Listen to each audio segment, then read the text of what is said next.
Question number 10। Question number 10।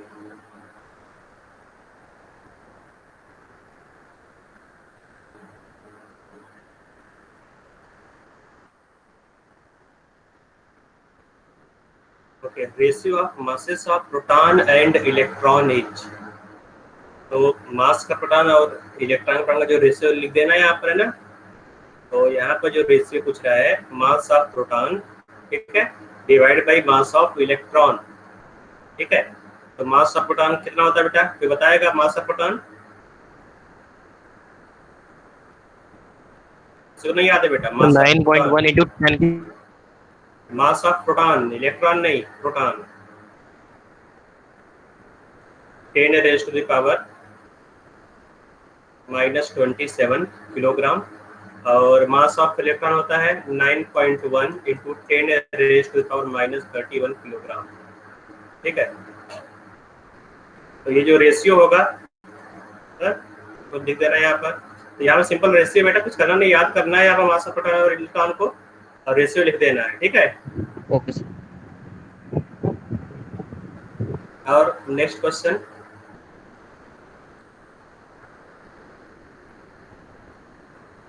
Next question,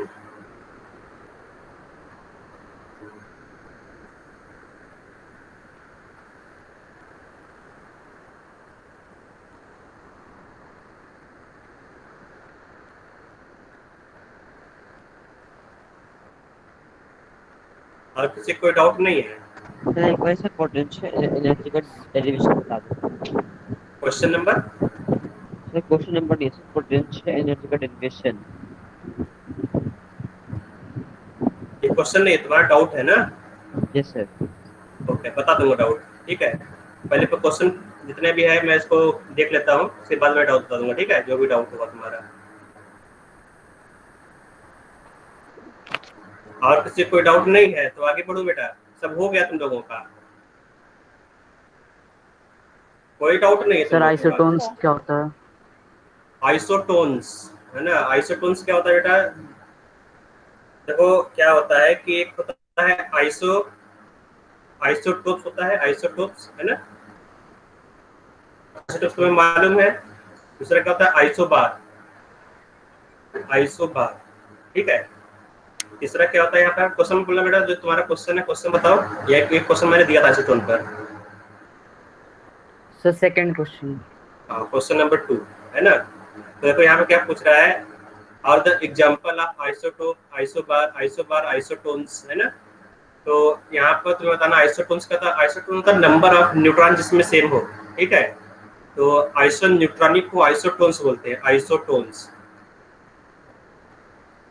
okay sir. तो अब यहाँ पर तुम्हें देखना है कि कहाँ पर नंबर ऑफ न्यूट्रॉन सेम है। तो जो ये ऑप्शन दिया गया है 14, 30 माइनस 14 करोगे, है ना, 30 माइनस 14 तो कितना आ रहा है यहाँ पर? यहाँ पर आ जा रहा है 16। 32 माइनस 16 इतना कितना है बेटा, नंबर ऑफ न्यूट्रॉन निकालना तुम्हें। तो नंबर ऑफ न्यूट्रॉन फॉर्मूला क्या होगा, number of neutron equal to mass number minus atomic number, है ना। m माइनस 8 कर दो क्या जाएगा, तो दोनों में 16 16 आ रहा है। तो अगर नंबर ऑफ न्यूट्रॉन सेम है तो उसको आइसोटोन्स बोलोगे, ठीक है। Okay sir. और कोई डाउट किसी को नहीं है तो आगे बढ़े, डाउट नहीं तो आगे बढ़े बेटा। Yes sir. Yes sir. Okay, तो क्या डाउट था तुम्हारा बेटा, जो भी पूछा तुमने क्वेश्चन, क्या डेरिवेशन, किसका डेरिवेशन तुम्हें नहीं समझ में आ रहा है? Sir potential energy of electron. Potential energy का, है ना। Okay, yes sir. तो बोर मॉडल में पोटेंशियल एनर्जी जो फॉर्मूला है वो तुम्हें समझ में नहीं आ रहा है, ठीक है ना बेटा। तो देखते हैं। Yes sir.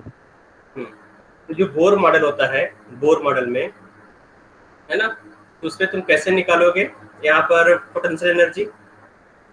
जो पोटेंशियल एनर्जी होता है, पोटेंशियल एनर्जी, ठीक है, उसके लिए क्या करेंगे बेटा, यहाँ पे देखो ये तुम्हारा हो गया एटम, न्यूक्लियस हो गया यहाँ पर, है ना। तो न्यूक्लियस से एटम का जो डिस्टेंस है इसको तुमने एज्यूम कर लिया, ये आर, स्मॉल आर डिस्टेंस है, ठीक है। इसी को रेडियस बोलते हैं, रेडियस ऑफ ऑर्बिट, और ये जो इलेक्ट्रॉन है इसके ऊपर चार्ज कितना बेटा, माइनस ही चार्ज होगा, है ना, डिस्टेंस आ रहा है। और जो न्यूक्लियस है, न्यूक्लियस अगर एटम का एटॉमिक नंबर Z है तो न्यूक्लियस में कितना प्रोटॉन होगा बेटा, Ze, ठीक है, Ze चार्ज तुम्हारा होगा न्यूक्लियस में, और जो E तुम्हारा चार्ज है ना, ये इलेक्ट्रॉनिक चार्ज है। जो पोटेंशियल एनर्जी का फॉर्मूला होता है, पोटेंशियल एनर्जी, अगर दो चार्ज r डिस्टेंस पर सेपरेटेड हो, then potential energy is equal to 1/4 pi epsilon naught Q1 Q2 divide by R, ठीक है। ये तुम्हारा कांस्टेंट होता है, इसको K भी ले सकते हो। हाँ बोलो सर जेडी कैसा है वो पूछना एक बार। अच्छा, Jd कैसा है, देखो बेटा, अब तुम्हें न्यूक्लियस पर कितना पॉजिटिव चार्ज वो निकालना है। Z क्या है बेटा, तो Z है तुम्हारा एटॉमिक नंबर, ठीक है, एटॉमिक नंबर। तो अगर एटॉमिक नंबर Z है तो न्यूक्लियस में कितना प्रोटॉन होगा, number of proton in nucleus is equal to Z होगा कि नहीं। कितना एटॉमिक नंबर होता है, एटॉमिक नंबर क्या होता है बेटा, number of proton inside the nucleus, ठीक है। तो नंबर ऑफ प्रोटॉन Z हो गया, और एक प्रोटॉन का चार्ज, जो प्रोटॉनिक चार्ज होता है, ठीक है, जो प्रोटॉनिक चार्ज होता है कितना होता है बेटा, प्रोटॉन का चार्ज वो होता है बेटा प्लस E होता है। एक इलेक्ट्रॉन जितना चार्ज होता है उतना ही तो प्रोटॉन चार्ज होता है, बस जो साइन अपोजिट रहेगा, इलेक्ट्रॉन का जो चार्ज हो माइनस E है तो प्रोटॉन का चार्ज क्या होगा, प्लस E। तो टोटल चार्ज है ना, तो टोटल चार्ज ऑफ न्यूक्लियस, ठीक है, इज इक्वल टू Ze होगा कि नहीं होगा, नंबर ऑफ प्रोटॉन तुम्हारा क्या होगा, number of proton multiplied by charge of one proton, ठीक है। समझ में आ गई ये? Yes sir. ओके, तो अब ये तुमने लिख लिया पोटेंशियल एनर्जी का फार्मूला, बस इसमें रख देना है। Then potential energy P is equal to K times Q1 का वैल्यू रख दोगे यहाँ पर, है ना। तो Q1 क्या होगा यहाँ पर, Q1 है Ze, Q2 क्या है ना, तो जो Q2 है Q2 रख दोगे, Q2 का वैल्यू है यहाँ पर minus E divide by distance between these two charge, that is R, ठीक है। तो जो R का वैल्यू है रेडियस ऑफ इलेक्ट्रॉन, उसको यहाँ पर रख दोगे, है ना। जो कांस्टेंट है यहाँ पर 1/4 पाई एप्सिलॉन नॉट, इसका वैल्यू रख दोगे। तो जो पोटेंशियल एनर्जी है इसका वैल्यू आ जाएगा -2 मल्टीप्लाइड बाई 13.6, ठीक है, Z/n स्क्वायर इलेक्ट्रॉन वोल्ट। ये पोटेंशियल एनर्जी का फॉर्मूला आ जाएगा वैल्यू को यहाँ पर रखने पर, ठीक है। किसी कोई डाउट तो नहीं, आप तो बेटा समझ में आ गया ना कैसे करोगे? Yes sir. तो ये जो K की वैल्यू कहाँ से आएगी? K का, हाँ, जो K का वैल्यू, जो K कांस्टेंट है ना, तो यहाँ पर अलग अलग टर्म देखो, यहाँ पर क्या है 1 डिवाइड बाई 4 का वैल्यू 4 तो होगा ही, पाई का वैल्यू तुम्हें रखना पड़ेगा 3.14, है ना। और जो एप्सिलॉन है बेटा, इसका वैल्यू भी एक कांस्टेंट होता है ना, इसका वैल्यू यहाँ पर रखोगे, इसको मल्टीप्लाई करने पर जो होल वैल्यू आता है 9 × 10⁹ होता है, ठीक है। इसको यहाँ पर सब्स्टिट्यूट कर दोगे। ये सब कांस्टेंट है, तीनों कांस्टेंट, जैसे पाई का वैल्यू होता है उस तरह से एप्सिलॉन नॉट का भी वैल्यू होता है। इन सब वैल्यू को यहाँ रख दोगे तो तुम्हारा पोटेंशियल एनर्जी आ जाएगा। और किसी कोई डाउट है कहीं पर किसी डेरिवेशन में? No sir. कोई डाउट होगा किसी को तो सर पूछ लेना, की ठीक है? वैल्यू 9 × 9 होगा ना, हाँ, या 10 पावर 9 1/9? नहीं, ये तुम्हारा जो वैल्यू है 1/4 pi epsilon naught is equal to ये, ठीक है। ये न्यूमरेटर में यहाँ Yes, पर 1 बाई नहीं है, ठीक है। फिजिक्स में तुम्हें बताया जाएगा कैसे डेराइव होगा, है ना। तो ये जो फार्मूला, जो कूलॉम फार्मूला है, फिजिक्स में अच्छे से बताया जाएगा, इलेक्ट्रोस्टैट में है, ये अभी नहीं, ये क्लास 12th में है, ठीक है। तो क्लास 12th में पढ़ाया जाएगा। और किसी को कोई डाउट है? नहीं है तो आगे बढ़े बेटा, समझ में आ गया वो? Yes sir. तो लास्ट क्लास में हम लोगों ने बोर फार्मूला देख लिया, जितने भी बोर फार्मूला था उसको हम लोगों ने देखा था, ठीक है। कंजर्वेशन ऑफ वेलोसिटी भी ये हो गया, ठीक है। जो वेलोसिटी को कैसे तुम कैलकुलेट करोगे, उसका वैल्यू भी हम लोग ने निकाल लिया था, v = 2.18 × 10⁸ Z/n सेंटीमीटर पर सेकेंड, ठीक है। तो ये तुम्हारा आ गया था वेलोसिटी ऑफ इलेक्ट्रॉन। तो आगे हम लोग देखेंगे बेटा और क्या क्या करना है यहाँ पर। देखो यहाँ पे एक चीज और तुम्हें पढ़ना है, वो है तुम्हारा आयनाइजेशन एनर्जी। ठीक है, तो तुम्हें यहाँ पर क्या देखना है बेटा, आयनाइजेशन एनर्जी क्या होता है। आयनाइजेशन एनर्जी देख लेते, निकाल लेते हैं यहाँ पर। तो आयनाइजेशन एनर्जी बेटा क्या होता है, कोई बताएगा? जैसे तुम्हारा ये एटम हो गया, ठीक है, एटम में ये न्यूक्लियस हो गया, यहाँ पर इलेक्ट्रॉन्स हैं, यहाँ पर है ना, यहाँ पर इनर ऑर्बिटल हो गया, ठीक है, ढेर सारे यहाँ पर इस तरह से ऑर्बिट होंगे, इसमें इलेक्ट्रॉन होगा। ठीक है, तो इलेक्ट्रॉन को रिमूव करना है, एटम से दूर ले चले जाना है। तो अगर एक इलेक्ट्रॉन को एटम से निकालोगे, तुम्हें क्या देना पड़ेगा, कुछ एनर्जी देना पड़ेगा यहाँ पर, है ना, कुछ एनर्जी तुम्हें सप्लाई करना पड़ेगा। तो इस इलेक्ट्रॉन को, जो लूजली हेल्ड इलेक्ट्रॉन है ना, यहाँ पे देखो, यहाँ पर जो अट्रैक्शन है न्यूक्लियस से बहुत वीक हो, क्योंकि ये सबसे दूर है इलेक्ट्रॉन। तो वीकली हेल्ड इलेक्ट्रॉन को न्यूक्लियस से निकालने, एटम से रिमूव करने के लिए जो एनर्जी लगेगा, उस रिक्वायर्ड एनर्जी को आयनाइजेशन एनर्जी बोलोगे, है ना। तो अब यहाँ पर बोर्स फार्मूला से आयनाइजेशन एनर्जी हम लोग कैसे निकालेंगे। देखो अब बोर फार्मूला कैसे निकालता है, यहाँ पे तुम्हारा न्यूक्लियस है, ठीक है। अब यहाँ पे देखो, ये तुम्हारा हो गया इलेक्ट्रॉन। बोर फार्मूला बेटा सिंगल इलेक्ट्रॉन सिस्टम होता है, ठीक है, इसी के लिए एप्लीकेबल है। एक इलेक्ट्रॉन यहाँ पर होगा और तो कोई दूसरा इलेक्ट्रॉन है नहीं यहाँ पर, है ना। और यहाँ पर क्या होगा बेटा, ये तुम्हारा n = 1 है, ये क्या होगा बेटा, n = 2 होगा, है ना। इस तरह चलते जाओगे तो ये क्या होगा बेटा, n = 3 होगा, ठीक है। तो अलग अलग आर्क इस तरह से होगा, n = 4 होगा, है ना। फिर यहाँ पे आएगा n = 5 होगा, इस तरह से चलते चलो आगे चलते चलो जाओगे तो यहाँ क्या होगा, n = मतलब ये आउटर मोस्ट सेल है। n = मतलब तुम बहुत दूर चले गए न्यूक्लियस, न्यूक्लियस यहाँ पर है, न्यूक्लियस से तुम इनफाइनाइट डिस्टेंस पर चले गए, ठीक है, समझा बेटा। तो अगर इनफाइनाइट डिस्टेंस है तो वहां पर जो n का वैल्यू है वो क्या होगा, n = ∞। ये समझ में आ रहा है n = ∞ का मतलब? Yes sir.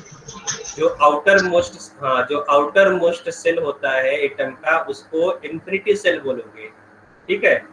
तो ये तुम्हारा n = हो गया। तो इन्फिनिटी का मतलब क्या है बेटा, ये एटम से बाहर है, तो एटम का ये पार्ट है n = अगर इलेक्ट्रॉन को इनफाइनाइट डिस्टेंस पर लेकर चले गए तो एटम में नहीं है, तो इनफाइनाइट डिस्टेंस पर है ना। तो अगर इलेक्ट्रॉन यहाँ से इस इनफाइनाइट वाले सेल में आ गया, ठीक है, n = 1 से तुमने क्या किया, इसको एनर्जी दिया इस इलेक्ट्रॉन को, ये इलेक्ट्रॉन इस सेल को छोड़कर n = में आ गया, ठीक है।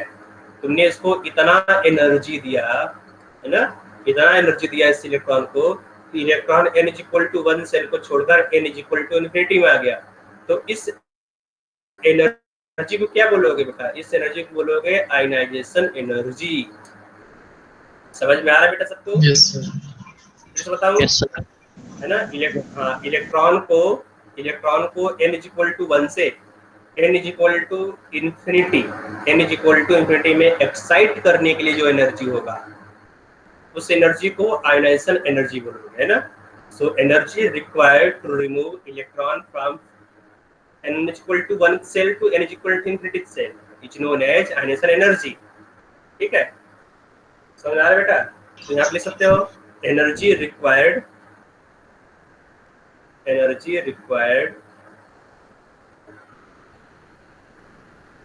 to excite an electron from n = 1 to n = is known as ionisation energy, ठीक है। ये तुम्हारा आयनाइजेशन एनर्जी होगा। सर समझ में आ रहा बेटा सबको? हाँ बोलो सर, n = 1 से और शेल से नहीं कर सकते?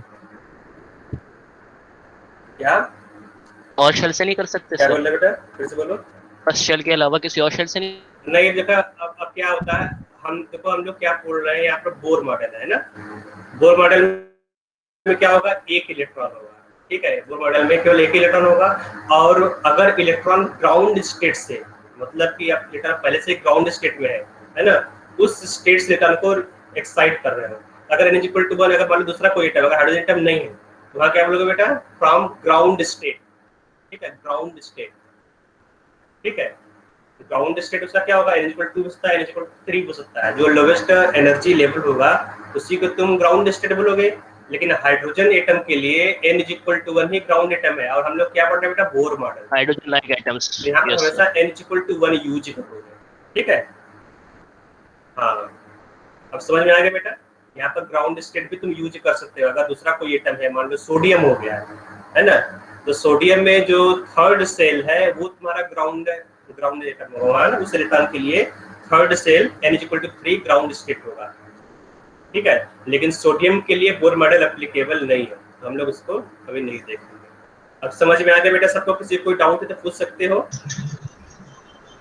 नहीं डाउट तो अब हम लोग कैलकुलेट करेंगे कि, हाँ बोलो सर सोडियम के लिए क्यों नहीं? बोलो बेटा। बेटा सोडियम हाइड्रोजन लाइक एटम है।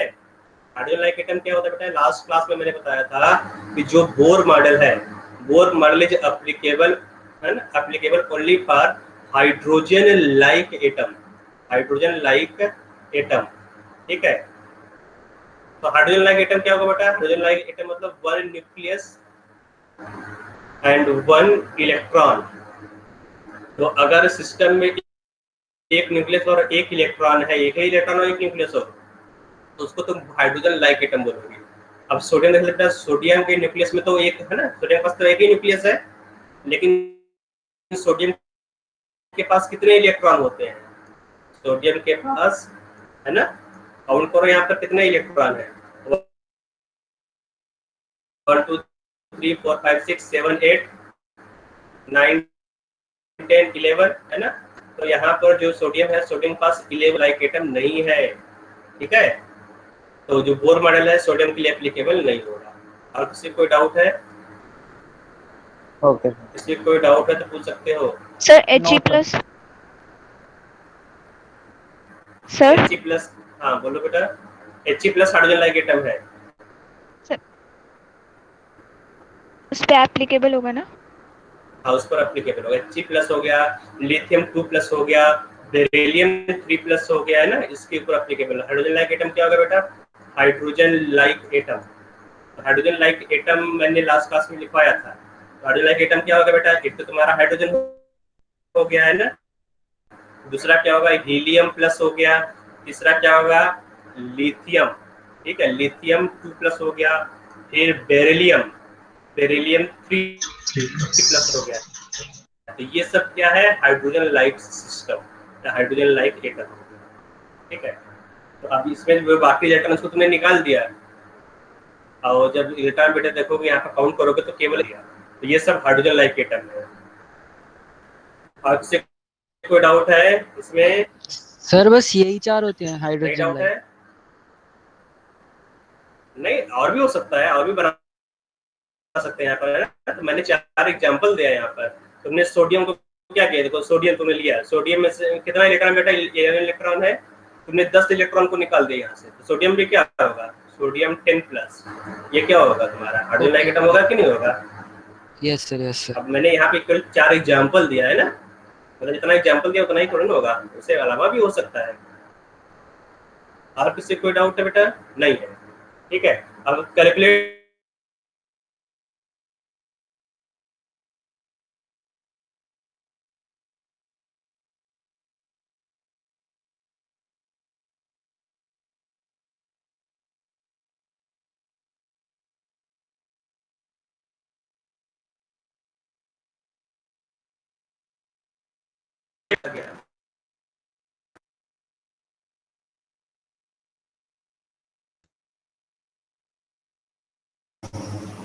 हेलो, आवाज सबको सुनाई दे रहा है मेरा? Yes sir. वायर दूसरी कनेक्टेड है, राइट, यहाँ पर तो सही से नहीं चल रहा है। कोई डाउट नहीं, आगे चलते हैं। तो इलेक्ट्रॉन n इक्वल टू 1 से लेकर n इक्वल टू इन्फिनिटी में, तो यहाँ पर जो रिक्वायर्ड एनर्जी होगा उसी एनर्जी तुम क्या बोलोगे बेटा, आयनेशन एनर्जी। तो अब जो एनर्जी गैप है डेल्टा ई क्या होगा बेटा? E2 माइनस E1 होता है ना? तो यहाँ से हम लोग निकाल लेंगे डेल्टा ई आयनेशन एनर्जी। तो ionisation energy delta equal to E2 मतलब यहाँ पर जो इलेक्ट्रॉन है वो उसका एनर्जी बेटा क्या होगा? E2 मतलब यहाँ पर इन्फिनिटी हो जाएगा, E इन्फिनिटी। और अभी इलेक्ट्रॉन कहाँ पर है? इलेक्ट्रॉन यहाँ पर E इक्वल टू 1 में है, ठीक है। तो जो एनर्जी यहाँ पर आएगा उसको तुम आयनेशन एनर्जी बोलोगे। तो फिर से लिखेंगे यहाँ पर ionisation energy delta E equal to, ठीक है, delta E equal to E infinity. तो E इन्फिनिटी क्या होगा बेटा? Minus 13.6 Z square divide by n infinity square, है ना, माइनस ऑफ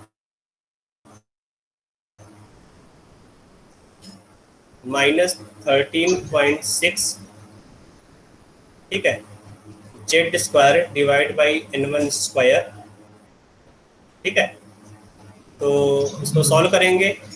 तो अगर यहाँ पर n इन्फिनिटी है तो रखोगे जो वैल्यू यहाँ पर दोगे माइनस 13.6, तो हाइड्रोजन लाइक एटम है तो जेड स्क्वायर रहने दो। और यहाँ पर इन्फिनिटी मतलब इन्फिनिटी वाले में तो इन्फिनिटी रख दोगे, ठीक है, माइनस ऑफ माइनस 13.6, ठीक है, Z square divide by 1 square, ठीक है। तो 1 बाई इन्फिनिटी 0 होता है, जो फर्स्ट टर्म है वो 0 हो जाएगा, माइनस मल्टीप्लाइड बाई माइनस क्या होगा? प्लस हो जाएगा, है ना, प्लस 13.6 जेड स्क्वायर, ठीक है। तो यहाँ पर जो डेल्टा ई होगा, delta E equal to 13.6 Z square, unit क्या होगा यहाँ पर? Electron volt. तो आयनेशन एनर्जी यहाँ पर जो डेल्टा ई है that is delta E equal to minus 13.6 Z square electron volt. इसको नोट कर लो। सर E1 की जगह से माइनस 6 जेड स्क्वायर कैंसिल करता है क्या सर? जेड स्क्वायर यहाँ पे सर सेकंड स्टेप में सर E1 की जगह माइनस 13.6 जेड स्क्वायर का आंसर कहता है। कैसे है यहाँ से? Hello, yes sir. ओके। तो बेटा जो एनर्जी ऑफ इलेक्ट्रॉन एनर्जी यहाँ पे हम लोग टोटल एनर्जी बोलेंगे। Total energy of electron equal to minus 13.6 Z square by n square electron volt ये होता है, ठीक है। तो यहाँ पर एन क्या था बेटा? N is equal to energy level होता है, एनर्जी लेवल। ये बोर्ड पढ़ने में कल मैंने डेराइव कराया था। तो अगर यहाँ पर एन का वैल्यू इन्फिनिटी है तो इन्फिनिटी यहाँ रख दोगे, है ना। अगर एन का वैल्यू यहाँ पर 1 है तो यहाँ पर 1 रख दोगे। तो यहाँ पर एन का वैल्यू क्या है बेटा? E1 मतलब if electron is present table में इलेक्ट्रॉन है तो यहाँ पर एन का वैल्यू 1 होगा, ठीक है। तो N1 को तुमने क्या रख दिया? 1 रख दिया यहाँ पर। बस ये फार्मूला को यहाँ पर अप्लाई कर दो, जो फार्मूला है फार्मूला तुमने यहाँ पर लगा दिया है। समझ आ रहा है बेटा? कल का जो पेज प्लेट पे देखो, कल जो तुमने फार्मूला लिखा था याद है? Yes sir. कल मैंने 3 एनर्जी लिखवाया था। पोटेंशियल देखो एनर्जी लिखवाया था, एक तो तुम्हारा टोटल एनर्जी था, पोटेंशियल एनर्जी था और काइनेटिक एनर्जी था। तीनों याद है ना?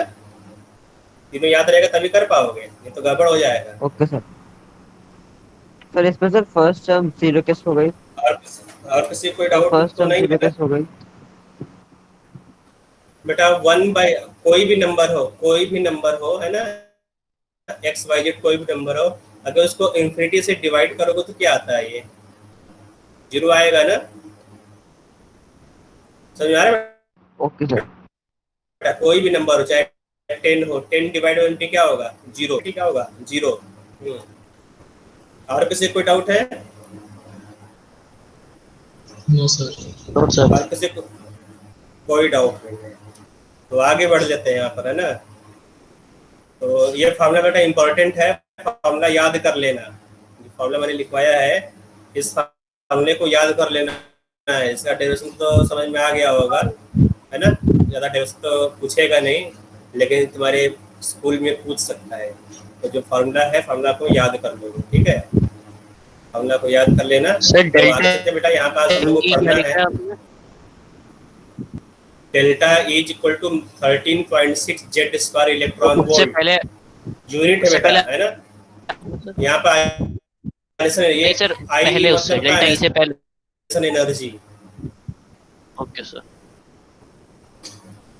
हाँ ये होता है आयनेशन एनर्जी, देखो ये है आयनेशन एनर्जी, इसको क्या देता हूँ, ठीक है, ठीक है, अब समझ में आ रहा है क्या लिखा मैंने,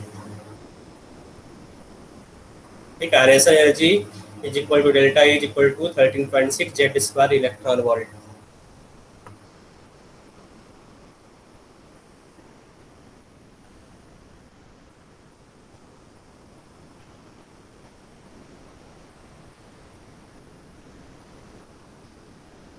और किसी कोई डाउट है? No sir.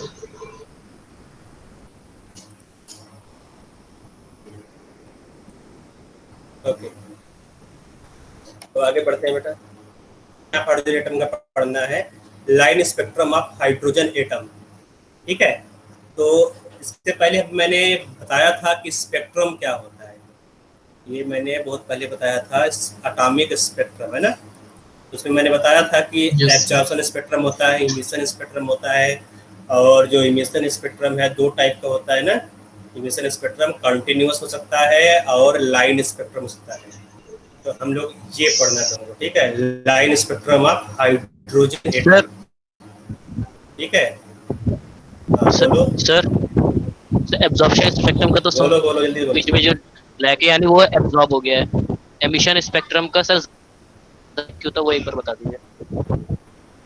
हाँ तो इमिशन स्पेक्ट्रम तो बता रहा हूँ ना, आज यही पढ़ना है, इमिशन स्पेक्ट्रम पढ़ना है, ठीक है। तो आ जाता है यहाँ पर, तो इमिशन स्पेक्ट्रम हम लोग डिटेल में यहाँ पर देखेंगे।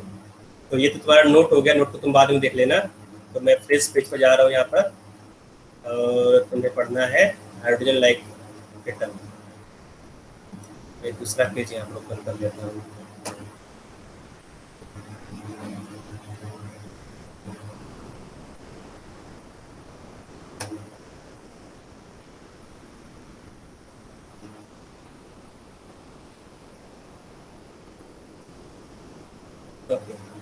तो देखो बेटा क्या है कि हम लोगों को पढ़ना है लाइन स्पेक्ट्रम ऑफ हाइड्रोजन, ठीक है, लाइन स्पेक्ट्रम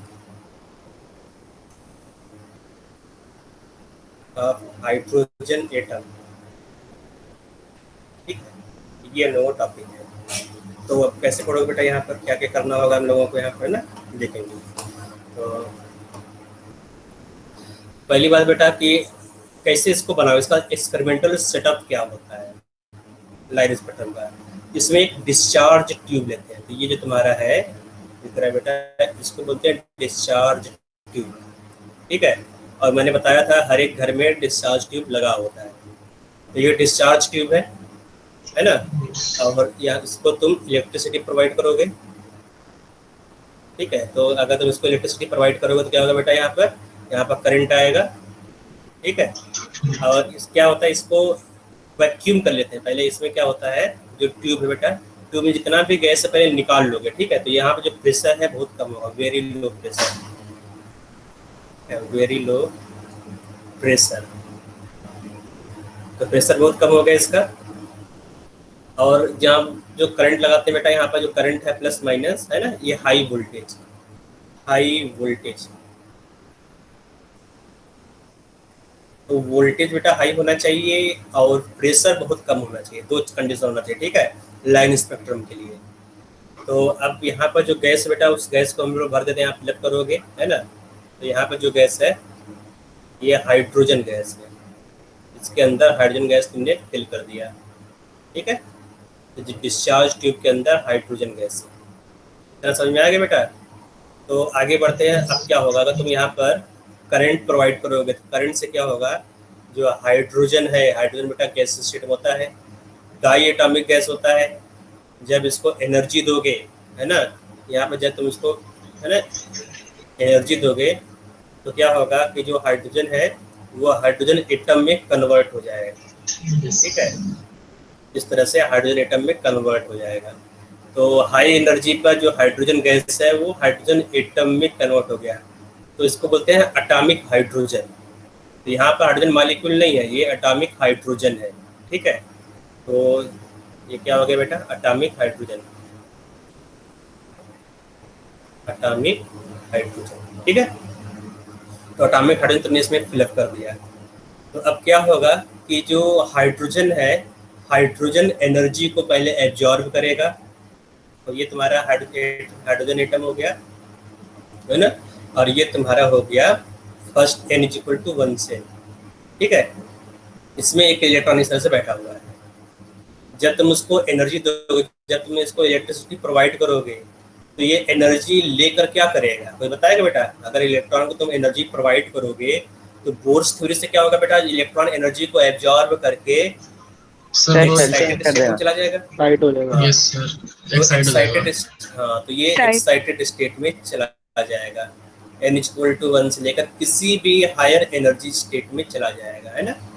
तो यहाँ पर मान ले चला गया, यहाँ पर आ गया। ठीक है, ये n इक्वल टू n है, nth सेल में यहाँ पर आ गया। ठीक बेटा, तो जो हायर एनर्जी यहाँ पर जो इलेक्ट्रॉन का एनर्जी है ज़्यादा है, और तुम्हें मालूम है कि अगर इलेक्ट्रॉन का किसी भी सब्सटेंस का अगर पोटेंशियल एनर्जी ज़्यादा हो, ठीक है, अगर पोटेंशियल एनर्जी ज़्यादा है तो क्या होगा बेटा, इसका मतलब वो जो सब्सटेंस है वो अनस्टेबल होगा। ठीक है, अगर हाई पोटेंशियल एनर्जी है तो सिस्टम अनस्टेबल होगा। तो इलेक्ट्रॉन अगर n इक्वल टू n में है तो इसका स्टेबिलिटी कम हो जाएगी। तो अब क्या होगा कि ये इलेक्ट्रॉन वापस ग्राउंड स्टेट में आएगा।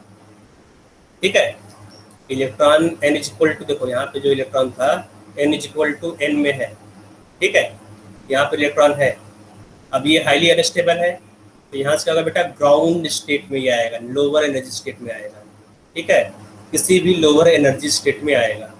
तो अगर ये लोअर एनर्जी स्टेट में आएगा, हायर एनर्जी से अगर लोअर एनर्जी में आएगा, तो ये एनर्जी को रेडिएट करेगा। समझ आ रहा है बेटा? इस तरह से एनर्जी को रेडिएट करके लोअर एनर्जी स्टेट में आएगा। तो अब यही सब चीज़ें इस डिस्चार्ज ट्यूब में होता है। पहले जो हाइड्रोजन गैस में बन गया है, अब जितने भी हाइड्रोजन एटम है वो क्या होगा, इलेक्ट्रिकली एक्साइटेड स्टेट में चला जाएगा। ठीक है, जितने भी हाइड्रोजन एटम है बेटा एक्साइटेड स्टेट में चला जाएगा, फिर वापस ग्राउंड स्टेट में आना शुरू करेंगे। जब चलिए, ग्राउंड तब स्टेट, बता दो। फिर से बताओ बेटा, फिर से सुनो। तो अगर हाइड्रोजन को एनर्जी प्रोवाइड करोगे तो एटॉमिक हाइड्रोजन बनेगा। कोई डाउट यहाँ तक? यहाँ तक कोई डाउट है? नहीं। फिर जो हाइड्रोजन है वो एनर्जी एब्जॉर्ब करके, यहाँ देखो, एनर्जी एब्जॉर्ब करके n इक्वल टू 1 से n इक्वल टू nth में चला जाएगा। इसमें कोई डाउट है? यहाँ से यहाँ चला गया, कोई डाउट है बेटा? अगर हाइड्रोजन एटम को एनर्जी दोगे n इक्वल टू 1 से n इक्वल टू n में चला जाएगा, है ना। अब ये अनस्टेबल है, क्यों बेटा? क्योंकि यहाँ पोटेंशियल एनर्जी ज़्यादा है।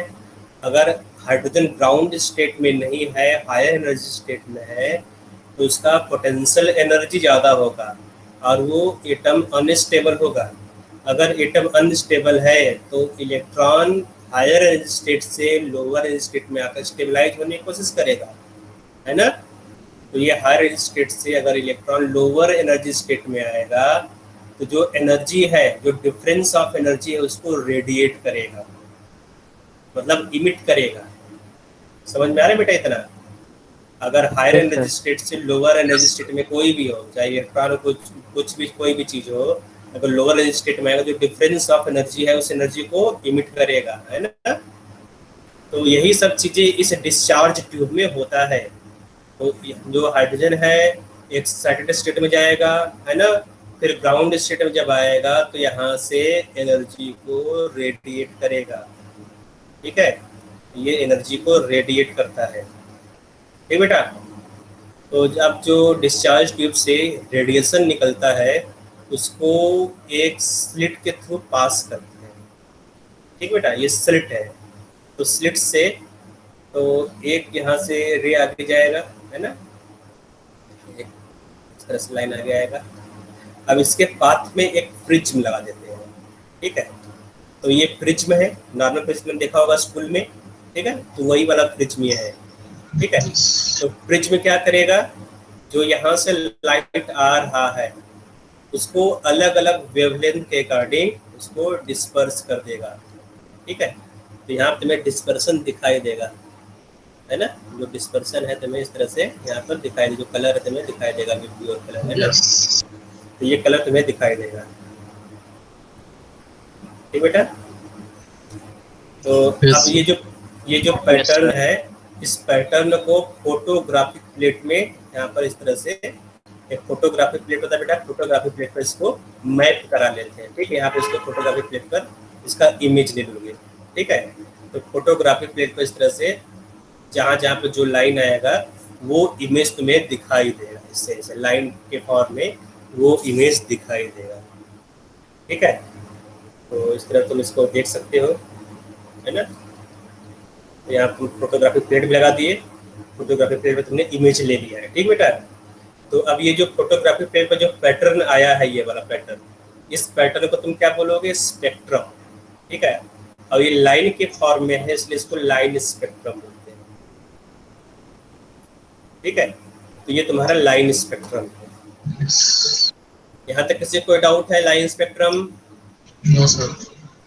कोई डाउट इस नहीं? ये नो सर। में कोई डार्क एरिया होगा? अरे नारायण, क्या बोल रहा हूँ मैं, देखो जहाँ जहाँ पर लाइट पड़ेगा वहीं पर तुम्हें दिखाई देगा ना, जहाँ जहाँ पर लाइट पड़ा ये तुम्हें दिखाई देगा, ये वाला ये सब है ना। बाकी सब क्या है, बाकी सब तो नहीं दिखाई देगा ना। जहाँ जहाँ पर स्पॉट पड़ा, जैसे तुमने यहाँ पर इस तरह से फोटोग्राफिक प्लेट ले लिया, ये लंबा सा फोटोग्राफिक प्लेट है इस तरह से, ये फोटोग्राफिक प्लेट का ब्लैक कलर को तो याद रखो, फोटोग्राफिक प्लेट ब्लैक कलर का, ठीक है। और जहाँ जहाँ पर लाइट यहाँ पर डिस्पर्स होकर पड़ा, यहाँ पर तो क्या देगा, ये तुम्हें ल्यूमिनस तुम्हें लाइन दिखाई देगा, ये फर्स्ट लाइन दिखाई दिया, फिर ये सेकंड लाइन दिखाई दिया, थर्ड लाइन, इस तरह से ना, इस तरह से तुम्हें अलग अलग लाइन दिखाई देगा, ठीक है। लाइन दिखा रहा है तो ये जो लाइन है यही ल्यूमिनस लाइन होगा, ये तुम्हें जलता हुआ लाइन दिखाई देगा। बाकी सब क्या होगा, ब्लैक कलर, ठीक है। तो यहाँ बेटा ऊपर देखो, ओके सर। मैं दोबारा दिखा दे रहा हूँ, ये वाला, ठीक है, ये वाला, ठीक है, इमिशन स्पेक्ट्रम। ये पूरा पूरा जो ब्लैक इस तरह से दिख रहा है, यहाँ पर ब्लैक पूरा बैकग्राउंड रहेगा, और जहाँ जहाँ पर लाइट फॉल होगा बेटा वहाँ वहाँ पर तुम्हें ल्यूमिनस तरह से पैटर्न दिखाई देगा, ठीक है, चमकीला लाइन दिखाई देगा, ठीक बेटा। तो मान लो वेवलेंथ कम है, लोअर वेवलेंथ है, तो अगर लोअर वेवलेंथ है तो जो तुम्हारा कलर है कुछ और होगा, ठीक है। और अगर हायर वेवलेंथ है तो कलर कुछ और होगा। तो जो लाइन का कलर है, लाइन का कलर उसके वेवलेंथ पर डिपेंड करेगा। तो मालूम है हर एक कलर का अलग अलग वेवलेंथ होता है ना। Yes, sir. Yes. तो जो वेवलेंथ है उसी के अकॉर्डिंग तुम्हें कलर दिखाई देगा, ठीक बेटा। क्योंकि तो यहाँ से जो लाइट निकल रहा है, यहाँ पे आप जो इमिशन हो रहा है ना फोटॉन का, तो जो फोटॉन का रेडियो होता है क्या होता है, hc/λ। तो हर एक रेडिएशन का अलग अलग लेमडा होगा। देखो h क्या है, कांस्टेंट है, ये भी क्या है बेटा, कांस्टेंट है, दोनों कांस्टेंट है। तो जो एनर्जी किस पर डिपेंड कर रहा है, वेवलेंथ पर।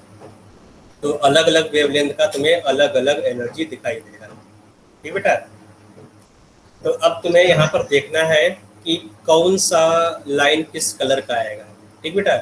यहाँ पर जो लाइन अलग अलग आया है, किस कलर का लाइन है, और इसके बीच में डिस्टेंस कितना है ना। यहाँ पर देखो दो लाइन के बीच में कुछ सेपरेशन दिख रहा है बेटा, है ना। ये Yes. सेपरेशन क्या होगा, ठीक है। और इसको हम लोग कैलकुलेट करेंगे बोर फॉर्मूला से, ठीक बेटा। तो अब देखो यहाँ पर क्या होता है कि जो अलग अलग लाइन है ना, वो अलग अलग रीजन में फॉल होता है, ठीक है। तो यहाँ पर बहुत सारे इन्फिनाइट लाइन होते हैं, और हर एक लाइन को यहाँ पर लोग देखेंगे कैसे हम लोग निकालेंगे, किस रीजन में कौन सा लाइन पड़ेगा, है ना, उसको यहाँ पर लोग डेराइव करेंगे। तो अब देखो क्या होता है कि जो इलेक्ट्रॉन है, इलेक्ट्रॉन n = nth सेल में है, ठीक है। यहाँ से n = nth सेल में है, तो इसको n = n1 या फिर n = n2 कर लेते हैं। n = nth में बोल के इसको n = n2 कर, थोड़ा सा सिंप्लिसिटी के लिए हम लोग n = n2 कर लेते हैं, ठीक है। तो यहाँ पर क्या है बेटा, n = n2। तीसरी लाइन एटम का यहाँ से इलेक्ट्रॉन क्या होगा, n = n1 में आएगा, ठीक है। तो इलेक्ट्रॉन n = n2 से n is equal to n1 में आ रहा है, ठीक है। तो जो एनर्जी है उस एनर्जी को हम लोग निकालेंगे कि क्या एनर्जी यहाँ पर है। हमें मालूम है कि इस सेल का एनर्जी क्या होगा, है ना। जो एनर्जी होता है किसी भी सेल का वो होता है -13.6 Z square by n square electron volt, है ना। तो Yes. अब electron n is equal to n2 से n is equal to n1 में आ रहा है। तो जो डेल्टा ई होगा, ठीक है, तो delta E is equal to क्या होगा बेटा यहाँ पर, अगर डिफरेंस निकालना है तुम्हें क्या निकालना होगा, है ना, E1 E one minus E2. Minus E E1 two, minus E2. ठीक है। तो E one minus E two यहाँ से निकाल लेंगे, मार्क लगा दिया, तो सोचता है कि कुछ निगेटिव आ जाए तो प्लस कर लेंगे क्योंकि डिफरेंस जो डेल्टा होता है प्लस में लेना है हमें, ठीक है।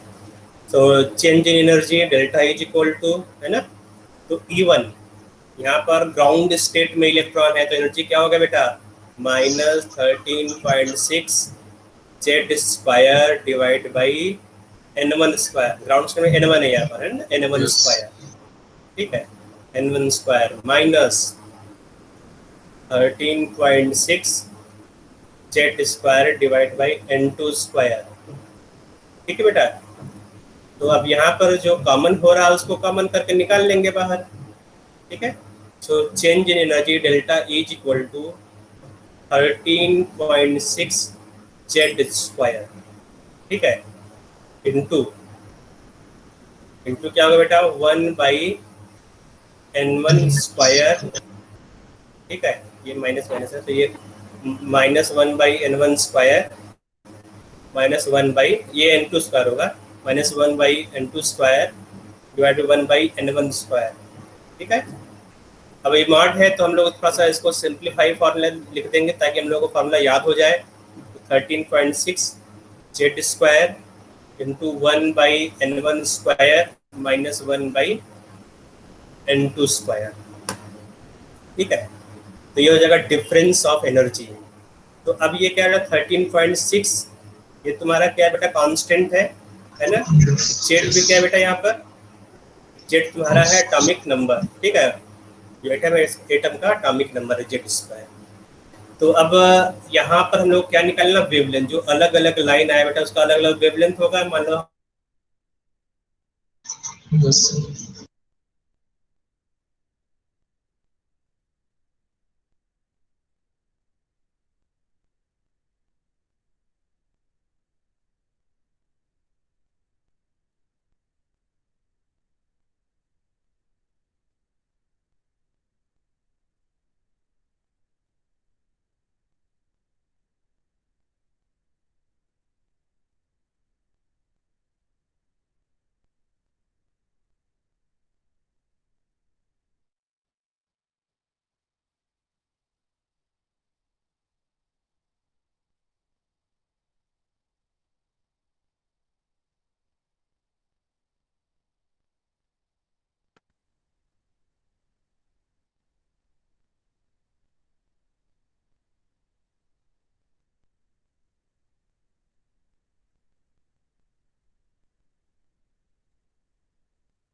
बेटा आप लोगों के लिए एक अनाउंसमेंट है। इसमें आप देखो एक टेक्स्ट मैसेज में मैंने सिलेबस डाला है जो कि आपका टेस्ट का सिलेबस है। तो आप या तो आप इसका स्क्रीनशॉट ले लीजिएगा या फिर आप नोट डाउन कर लीजिएगा। Okay sir. हाँ जी, और सर अभी है ना ओके दोबारा सर। रिज्वाइन करेंगे, कुछ टेक्निकल इशू हुआ बेटा। Okay sir. Thank you. Okay, sir.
बेटा वेट करो, सर से बात हो गई है, वो रिज्वाइन कर रहे हैं अभी।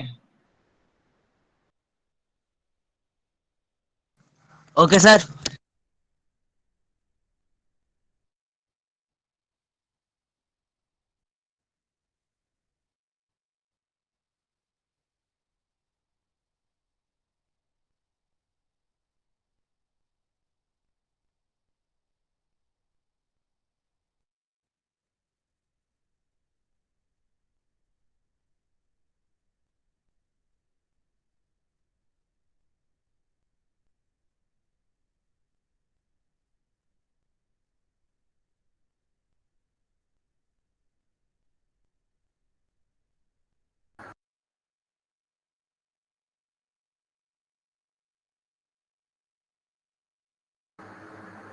हेलो, आवाज सुनाई दे रहा है बेटा? Yes sir. ओके, कहाँ से मिस हुआ था? मिसिंग कितना टाइम से हुआ था बेटा मिसिंग? एक मिनट, ये फॉर्मूला, ये डेरिवेशन समझ में आ गया था पूरा यस सर। यहाँ तक? इसके बाद इसके बाद जो कन्वर्जन हुआ ये वाला समझ में आया था यहाँ से यहाँ तक? रेड वाला, red line.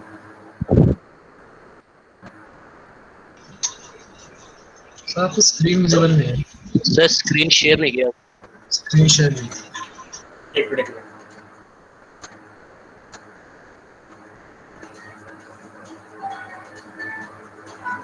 Sir screen clear नहीं है। हाँ ठीक है, अब स्क्रीन दिख रहा है बेटा? Yes sir. Yes sir. Yes. Okay, hello. हाँ, कनेक्शन लॉस हो गया, देख रहा हूँ मैं, ठीक है।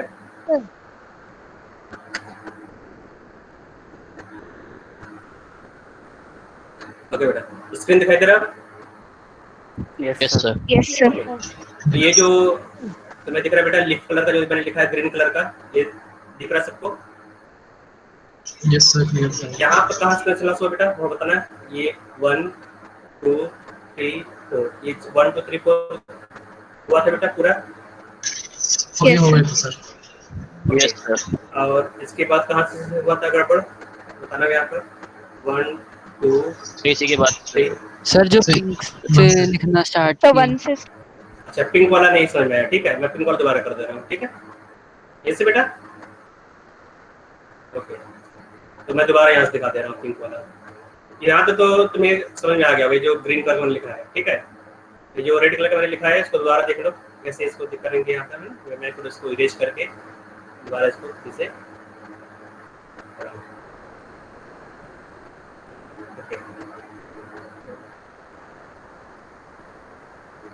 ओके बेटा, यहाँ पर जो E है, ठीक है, ये क्या है यहाँ पर? कांस्टेंट है। सॉरी, E तुम्हारा एनर्जी है, energy of proton, energy of radiation, उसका एनर्जी है, ठीक है बेटा? अब ये जो एनर्जी है, इस एनर्जी को तुम यहाँ पर लिखोगे, energy is equal to hc/λ, ठीक है? कोई डाउट किसी को? बोलते रहो बेटा, ताकि मालूम चले हाँ कनेक्शन सही है। सर लेकिन आप लोग चेंज इन एनर्जी है ना, तो hc λ1। हाँ, एनर्जी तो है ना, एनर्जी है ना बेटा? तो यहाँ पर जो तुमने यहाँ पर प्रोटॉन रेडिएट हुआ है, ठीक है, उसी प्रोटॉन का एनर्जी तुमने यहाँ पर निकाला है, ठीक बेटा? Okay sir. तो जो प्रोटॉन एनर्जी है क्या लिखोगे उसको? hc/λ लिखोगे, energy of proton hc/λ, that is equal to yes sir 13.6 z² 1/n1² - 1/n2², ठीक है? तो यहाँ पे लिखोगे 1/λ, बाकी कांस्टेंट को तुम राइट हैंड साइड शिफ्ट कर दोगे, तो 1/λ equal to 13.6 z² divide by hc। h तुम्हारा प्लैंक्स कांस्टेंट है, c तुम्हारा स्पीड ऑफ लाइट है, ठीक बेटा? तो 1/λ equal to 13.6 divide by hc z² 1/n1² - 1/n2²। तो यहाँ पर जो 1/λ है इसे बोलते हैं वेव नंबर। जो 1/λ है इसको क्या बोलोगे बेटा? वेव नंबर, ठीक है? और 13.6 डिवाइड बाय hc है ना, तो 13.6 तुम्हारा कांस्टेंट है, डिवाइड बाय hc ये भी कांस्टेंट है। तो इस कांस्टेंट को क्या लिखते हैं बेटा? यहाँ पर जो कांस्टेंट है इसको एक न्यू टर्म देते हैं, रिडबर्ग कांस्टेंट, इसको RH लिखते हैं, ठीक है? और कहीं कहीं पर RH को केवल R लिख दिया जाता है, तो R या RH क्या बेटा? रिडबर्ग कांस्टेंट,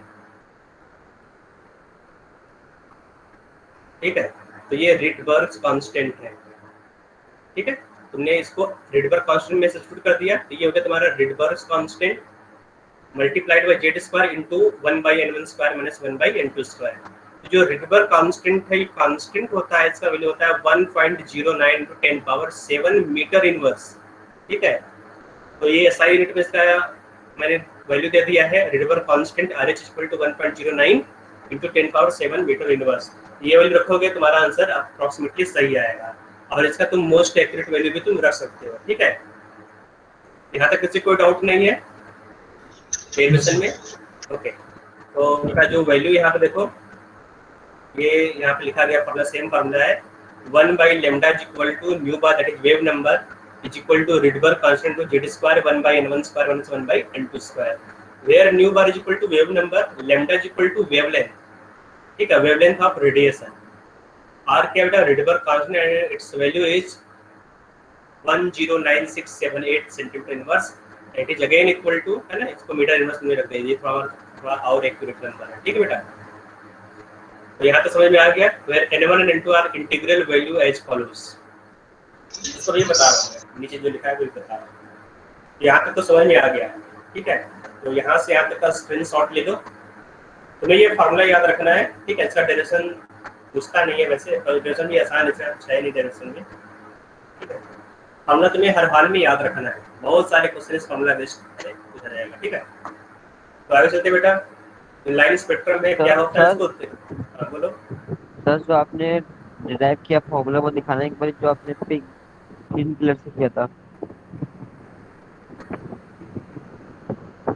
ठीक है सर ग्रीन कलर से किया था सर, तो ग्रीन कलर से किया था थोड़ा ऊपर।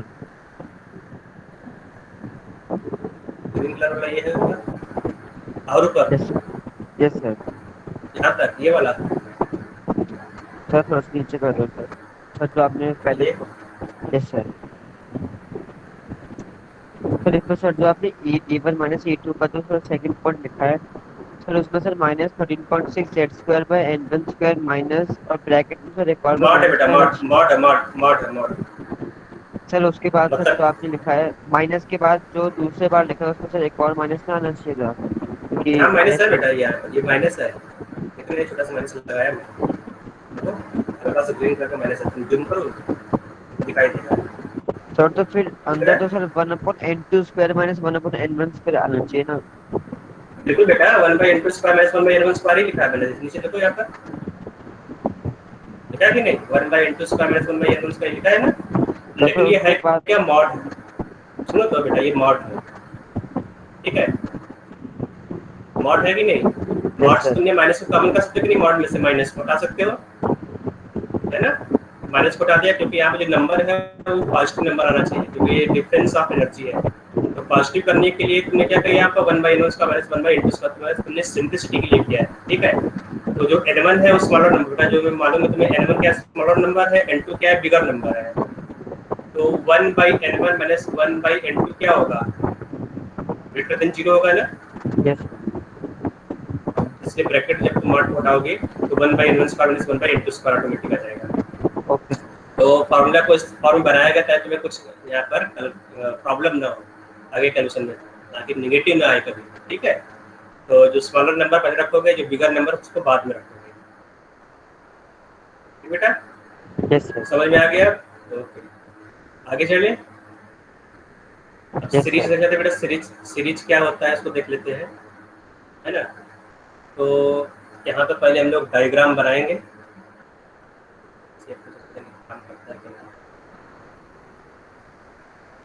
ये तुम्हारा हो गया n = 1, ये हो जाएगा n = 2, ये हो जाएगा n = 3, n = 4, n =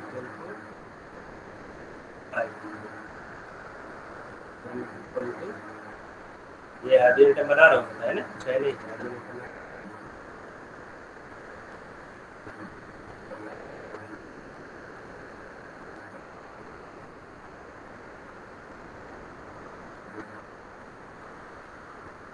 यहाँ में तुम्हारा ये है तुम्हारा न्यूक्लियस, प्लस चार्ज है, ये न्यूक्लियस है, ठीक है।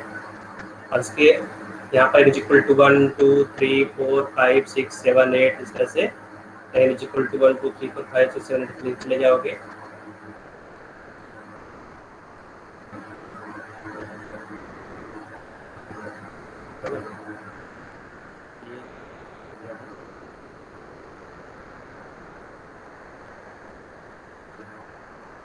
तो ये अलग अलग लाइन मैंने बनाया है यहाँ पर, तो ये अच्छा से नहीं बनाया है, इसको मैं हटा देता हूँ लास्ट वाले को। मैं यहाँ पे केवल हाफ सर्कल ही बना दे रहा हूँ, ठीक है।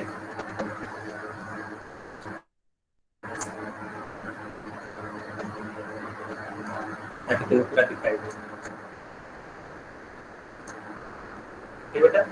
तो अब यहाँ पर नंबरिंग कर लेते हैं कि कौन कौन सा एनर्जी लेवल है। तो ये जो है n इज इक्वल टू 1 है, ठीक है। ये n इज इक्वल टू 2 है, n इज इक्वल टू 3 है, n इज इक्वल टू 4 है, n इज इक्वल टू 5 है, n इज इक्वल टू 6 है, ठीक है। n इज इक्वल टू 7 है, n इज इक्वल टू 8 है, 9 10 dot dot dot dot dot. अब तुम यहाँ पर आ गए n is equal to infinity, ये हो गया इन्फिनिटी माइनस 1, ठीक है। तो n is equal to infinity वाला ये है, कितना समझ आ रहा है बेटा। तो जब तुम हाइड्रोजन को इलेक्ट्रिकली एक्साइट करोगे, ठीक है, तो electron n is equal to infinity में हो सकता है, electron n is equal to infinity minus 1 में किसी भी सेल में इलेक्ट्रॉन हो सकता है। इसमें किसी कोई डाउट है बेटा? No sir.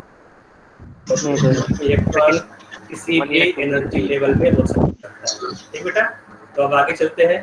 तो अगर electron n is equal to infinity से n इज इक्वल टू 1 में आए, ठीक है, यहाँ पे n इज इक्वल टू 1 में आ जाए, ठीक है। या फिर electron n is equal to, हाँ बोलो सर एक डाउट है। अभी डाउट आएगा, तो स्टार्ट में नहीं किया मैंने। नहीं सर, वो मेरे को पूछना है सर कि जो इलेक्ट्रॉन है वो sir towards nucleus, towards neutron जाना चाहता है या उसके अगेंस्ट? ये बता बेटा, इलेक्ट्रॉन का चार्ज क्या होता है? नेगेटिव। नेगेटिव। न्यूक्लियस पर चार्ज क्या होता है? पॉजिटिव। पॉजिटिव। तो इलेक्ट्रॉन पर कोई बाहरी फोर्स न लगे, ठीक है, एक्सटर्नल फोर्स नहीं एक्ट कर रहा है, तो इलेक्ट्रॉन कहाँ पर जाएगा ये बता। टुवर्ड्स पॉजिटिव, टुवर्ड्स पॉजिटिव है ना, टुवर्ड्स पॉजिटिव, टुवर्ड्स न्यूक्लियस। लेकिन अगर तुमने इलेक्ट्रॉन को एनर्जी दे दिया बाहर से, तब इलेक्ट्रॉन कहाँ जाएगा, है ना, उसके अपोजिट। तो उसके अपोजिट जाएगा, ठीक है। समझ में आ गया बेटा। तो जब तुमने इलेक्ट्रॉन को एक्सटर्नल एनर्जी दिया बाहर से, तो इलेक्ट्रॉन कहाँ गया बेटा? ग्राउंड स्टेट से हायर स्टेट में आ गया, मतलब इन्फिनिटी माइनस 1 कहीं पर भी जा सकता है, ठीक है। तो अब इलेक्ट्रॉन कहीं पर भी है, तो इलेक्ट्रॉन क्या हो रहा है बेटा? n is equal to infinity से बाहर से, यहाँ से इन्फिनिटी से n इज इक्वल टू 1 में आ गया, ठीक बेटा। तो electron n is equal to infinity minus 1 में हो, यहाँ से भी ग्राउंड स्टेट होता है, मतलब किसी भी सेल में अगर इलेक्ट्रॉन है तो इलेक्ट्रॉन वहाँ से कहाँ आ रहा है बेटा? ग्राउंड स्टेट में आ रहा है, ठीक है। इस तरह से ग्राउंड स्टेट में आ रहा है, ठीक बेटा। तो इलेक्ट्रॉन यहाँ पर ग्राउंड स्टेट में आ रहा है,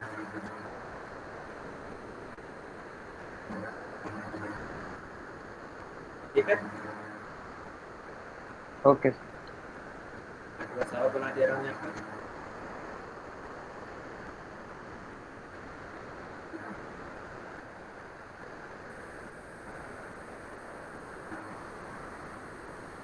तो यार बेटा, जितने भी हायर एनर्जी स्टेट है, हायर एनर्जी स्टेट से इलेक्ट्रॉन कहाँ पर आ रहा है? Finally n is equal to 1 में आ रहा है, मतलब इन्फिनिटी से 1 में आ रहा है।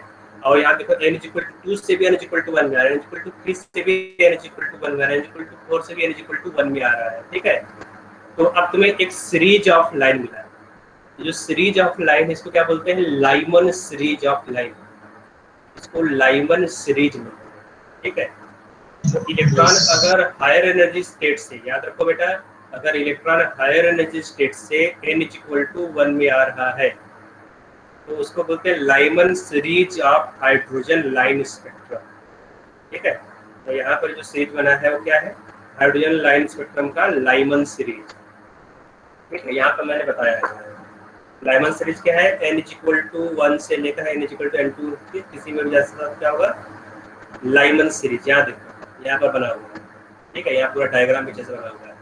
तो इन्फिनिटी से कहाँ पर है बेटा, n इक्वल टू 1 में आ रहा है। तो जितनी भी लाइन है देखो यहाँ पर सब n इक्वल टू 1 में आ रहा है, दिख रहा है बेटा ना, जो ग्रीन कलर का लाइन यहाँ पर दिख रहा है। यस इस सीरीज को बोलते हैं पूरे पूरे जितने भी लाइन है 1 2 3 इनफाइनाइट लाइन होगा कि नहीं यहाँ पर, इनफाइनाइट लाइन होगा ना बेटा यहाँ पर। यस यस तो इस इनफाइनाइट लाइन के जो सीरीज है उसको लाइमन सीरीज बोलेंगे, ठीक है। और जो लाइमन सीरीज है इसका एनर्जी बहुत ज्यादा होता है, ठीक बेटा। अगर एनर्जी ज्यादा है तो ये अल्ट्रा वायलेट रेंज में है, समझा बेटा। ये अल्ट्रा वायलेट, क्या अल्ट्रा वायलेट लाइट तुम्हें दिखाई देगा बेटा, नहीं दिखाई देगा ना। तो ये इनविजिबल लाइट है, ये विजिबल रेंज में नहीं है, ये अल्ट्रा वायलेट रेंज में है, तुम्हें दिखाई नहीं देगा। इसका एनर्जी भी बहुत ज्यादा होता है और इस लाइन को लाइमन सीरीज बोलोगे। तो लाइमन सीरीज के लिए जो n1 है, n1 इक्वल टू 1 होगा और n2 इक्वल टू 2 3 4 है ना, कोई भी सेल होता है ना, तो हायर स्टेट से जो इलेक्ट्रॉन है ग्राउंड स्टेट में आएगा। तो यहाँ पर क्या हो रहा है बेटा, यहाँ पर तुम देखोगे ये लाइमन सीरीज, ठीक है। दूसरा है बामर सीरीज। बामर सीरीज देखो बेटा, ये n इक्वल टू 1 था, है ना, यहाँ पे n इक्वल टू 1, ये n इक्वल टू 2 है। मतलब किसी भी एनर्जी सेल से अगर इलेक्ट्रॉन n इक्वल टू 2 में आ रहा है तो जो सीरीज ऑफ लाइन बनेगा उसको बामर सीरीज बोलोगे, ठीक है बेटा। ये क्या है, बामर सीरीज। इसके नीचे देखो यहाँ पार्शियल सीरीज लिखा हुआ है, ठीक है। तो हायर एनर्जी स्टेट से अगर इलेक्ट्रॉन n इक्वल टू 3 में जाए, ये n इक्वल टू 3 है, अगर n इक्वल टू 3 में इलेक्ट्रॉन आ रहा है तो क्या होगा, ये पार्शियल सीरीज। इससे कोई डाउट बेटा है इन तीनों सीरीज में? No sir. ओके, तो याद रखो बेटा, यहाँ पर जो सीरीज है ना, इसमें से केवल एक सीरीज विजिबल रेंज में आता है, वो है बामर सीरीज, है ना। ये तुम्हारा विजिबल रेंज में आएगा, मतलब इसको तुम देख सकते हो। विजिबल रेंज मतलब कि यहाँ पर जो विबग्योर पैटर्न है तुम्हें दिखाई देगा, मतलब violet colour, indigo colour, blue colour, green, yellow, orange, red. तो अगर वायलेट कलर की बात करें तो वायलेट कलर का जो एनर्जी है ज्यादा होगा, रेड कलर का जो एनर्जी है सबसे कम होगा, ठीक है। तो ये विबग्योर पैटर्न तुम्हें कहाँ दिखाई देगा, इस बामर सीरीज में दिखाई देगा। बाकी जितने भी सीरीज है वो विजिबल रेंज में नहीं है। जो पार्शियल सीरीज है ये IR रेंज में आता है, IR, ठीक है। तो ये तीन से तुमने देखा बेटा, एक पहला सीरीज होगा लाइमन, दूसरा हो गया बामर, तीसरा हो गया पार्शियल। तो लाइमन के लिए n1 इक्वल टू 1 होगा, n2 क्या होता है बेटा, कोई भी दूसरा सेल, 2 3 4 अप टू इंफिनिटी। जो बामर सीरीज है, बामर सीरीज के लिए n1 क्या होगा, फाइनली इलेक्ट्रॉन कहाँ पर आ रहा है बेटा, n इक्वल टू 2 में आ रहा है ना यहाँ पर। तो इलेक्ट्रॉन n इक्वल टू 2 में आएगा, कहाँ से आएगा बेटा इलेक्ट्रॉन आ सकता है 3 से 4 से 5 से डॉट डॉट डॉट इंफिनिटी से, है ना। ओके, अब यहाँ पर जो पार्शियल सीरीज में, तो जो पार्शियल सीरीज है वो IR रेंज में आ रहा है ना। तो यहाँ पर इलेक्ट्रॉन कहाँ पर फाइनली फॉल हो रहा है बेटा, इलेक्ट्रॉन इक्वल टू 3 पर फॉल हो रहा है, ठीक है। तो यहाँ पर n1 इक्वल टू क्या होगा, 3, और n2 इक्वल टू क्या होगा, कोई भी हायर एनर्जी स्टेट, मतलब 4 5 6 है ना, किसी भी सेल से अगर इलेक्ट्रॉन इक्वल टू 1 में आ रहा है, n इक्वल टू 3 में आ रहा है तो पार्शियल सीरीज होगा। इसके अलावा भी कुछ सीरीज होता है, तो मैंने बता दिया पार्शियल सीरीज। देखो यहाँ पर इस तरह से यहाँ पर वर्टिकल मैंने डायग्राम पर बनाया है ना, इसी को इस फॉर्म में भी रिप्रेजेंट किया जाता है, तो थोड़ा सा क्लियर दिखता है इसलिए इस फॉर्म में लिखा जाता है। n इक्वल टू 1 ये हो गया, n equal to 2, n equal to 3 है ना, n इक्वल टू 4 अलग अलग तुम्हें दिखाई दे रहा है एनर्जी लेवल। तो अगर हायर एनर्जी स्टेट से n इक्वल टू 1 में आ रहा है तो लाइमन से ये अल्ट्रा वायलेट, ये वायलेट तुम्हें दिखाई नहीं देगा, अल्ट्रा वायलेट रेंज है ये, हायर एनर्जी लेवल, है ना। दूसरा है बामर, देखो यहाँ पर विबग्योर पैटर्न तुम्हें दिखाया है, वायलेट, इंडिगो, ब्लू, है ना, रेड कलर यहाँ दिखाई दे रहा है। अब यहाँ पे देखो वेवलेंथ दिखा, जो वायलेट कलर है उसका वेवलेंथ कितना है 4000 एंगस्ट्रॉम, और यहाँ पे जो रेड वाला है कितना दिया गया है 7000 एंगस्ट्रॉम। तो हमें याद नहीं करना है, तो नॉर्मली तो मालूम होना चाहिए कि जो विजुअल रेंज है 4000 से 8000 एंगस्ट्रॉम के आसपास होता है विजुअल रेंज। तो ये बामर सीरीज है। पास्टन सीरीज इंफ्रारेड में आता है, ब्रैकेट सीरीज भी इंफ्रारेड में आएगा, फुल सीरीज भी इंफ्रारेड में आएगा। तो नियर इंफ्रारेड मतलब कि हायर एनर्जी, फार इंफ्रारेड मतलब लोअर एनर्जी। फार जहाँ पे लगा हो मतलब लोअर एनर्जी, ठीक है। तो lower energy infrared full series होगा, ब्रैकेट। तो विजिबल रेंज क्या है? विजुअल रेंज यहाँ पर दिया गया बेटा है ना, जो बामर सीरीज है बस केवल यही विजुअल रेंज में आएगा, 4000 एंगस्ट्रॉम टू 8000 एंगस्ट्रॉम। यहाँ पे 7000 है, अप्रोक्सीमेटली 8000 होता है, ठीक है, 8000 एंगस्ट्रॉम, ठीक है। समझ में आ गया बेटा सब series? Yes sir. Yes sir. तो इसी सीरीज को यहाँ लिखा तो सिर्फ गया बामर सीरीज विजिबल है? नहीं, हाँ क्या सिर्फ बेटा? बामर सीरीज विजिबल है ना? बिल्कुल बिल्कुल, केवल बामर सीरीज ही विजिबल है। यहाँ पर जो लाइट आएगा वही तुम्हें है ना यहाँ पे विजुअल रेंज में फॉल होता है, ठीक है। बाकी जो लाइन है या तो उसका एनर्जी कम होगा तो ज्यादा होगा, तुम्हें दिखाई नहीं देगा, ठीक है। जो बामर सीरीज है, बामर सीरीज में कुछ लाइन दिखाई देता है, कुछ लाइन नहीं दिखाई देगा। जो मोस्ट लाइन है, तुम्हें जो भी लाइन विजिबल है वो सब के सब बामर सीरीज में दिखाई देगा।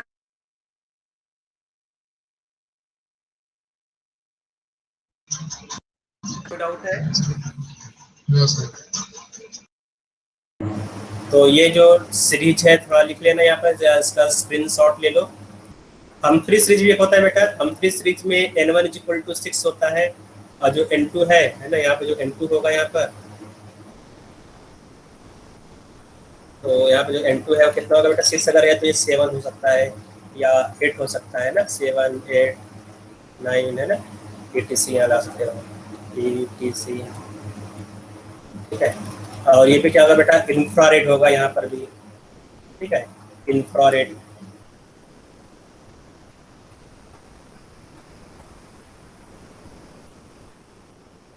तो मोस्टली ये जो 5 लाइन है ये वाला, यहाँ से आप तुम्हारे एनसीईआरटी में है, ये पूछता है। हम्फ्री भी होता है, और इसमें से जो क्वेश्चन पूछा जाता है बट ये 3-4 का। तो समझ में आ गया बेटा? हाइड्रोजन लाइन स्पेक्ट्रम सबको समझ में आ गया? यस पूरा का सर। पूरा? Yes sir. तो क्वेश्चन करें हाइड्रोजन लाइन स्पेक्ट्रम का? सर सर अच्छा खत्म हो गया लाइन। बोलो बोलो क्वेश्चन तुम लोग देखोगे कैसे करना है इसको, है ना, और समझोगे।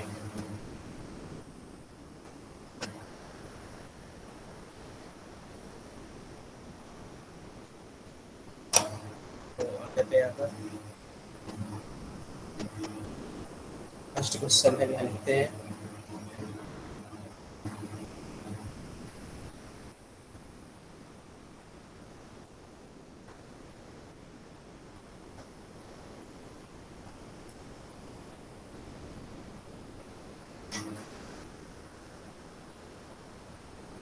हेलो, आवाज सुनाई दे रहा है मेरा सबको? Yes yes sir. Sir. Yes sir. Yes sir, दे रहा हूँ। प्रॉब्लम है क्या? क्वेश्चन नहीं उठ रहा।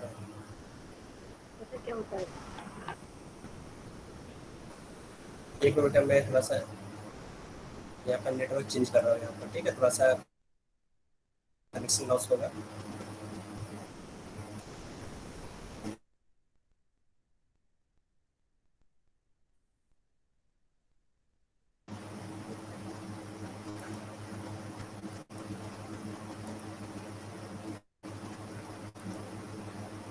आवाज आ रहा है मेरा बेटा सबको? Yes sir. Yes sir. Yes sir.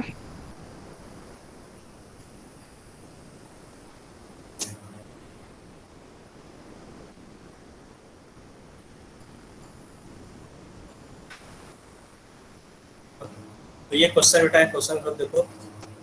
The third line in Balmer series correspond to an electronic transition between which force orbit in hydrogen,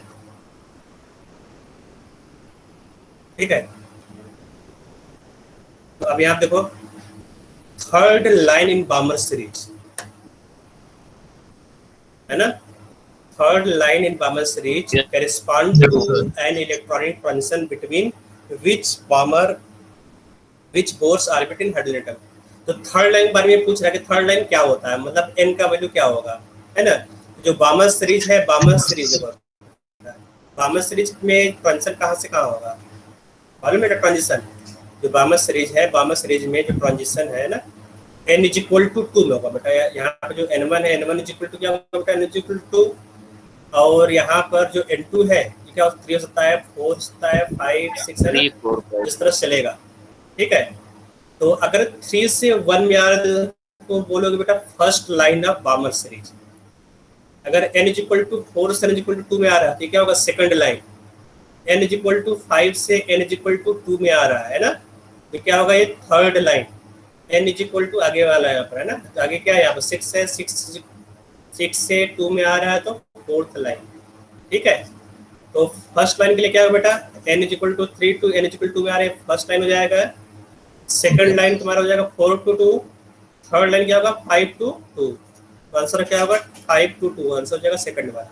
एक चीज और तुम्हें बताना बेटा, जो बामर सीरीज है, बामर हेलो यस बामर सीरीज का फर्स्ट लाइन जो है ना, उसको अल्फा लाइन बोलते हैं, अल्फा लाइन, ठीक है। जो सेकंड लाइन है बामर सीरीज का उसको बीटा लाइन बोलते हैं, जो थर्ड लाइन है उसको गामा बोलेंगे, ठीक है। जो ग्रीक लेटर है उसको असाइन कर दोगे, अल्फा बीटा गामा, ये क्या होगा डेल्टा, ठीक है। जो फर्स्ट लाइन उसको क्या बोलोगे अल्फा, सेकंड लाइन क्या बोलोगे बीटा, थर्ड लाइन को गामा है ना, फोर्थ लाइन को डेल्टा। तो ये क्या होगा बामर सीरीज का लाइन। जो फर्स्ट लाइन उसको अल्फा बोलोगे, अल्फा के लिए क्या होगा n is equal to 3 to n is equal to 2, ठीक है। तो हमेशा फर्स्ट लाइन को अल्फा, सेकंड लाइन को बीटा, थर्ड लाइन को गामा, फोर्थ लाइन को डेल्टा, इस तरह से साइन करोगे। इसी कोई डाउट है इसमें? ओके, तो नेक्स्ट क्वेश्चन देखते हैं बेटा। सर ये सिर्फ बाल्मर सीरीज में ही करेंगे या फिर सारे उसमें? सारे में होता है। Okay sir.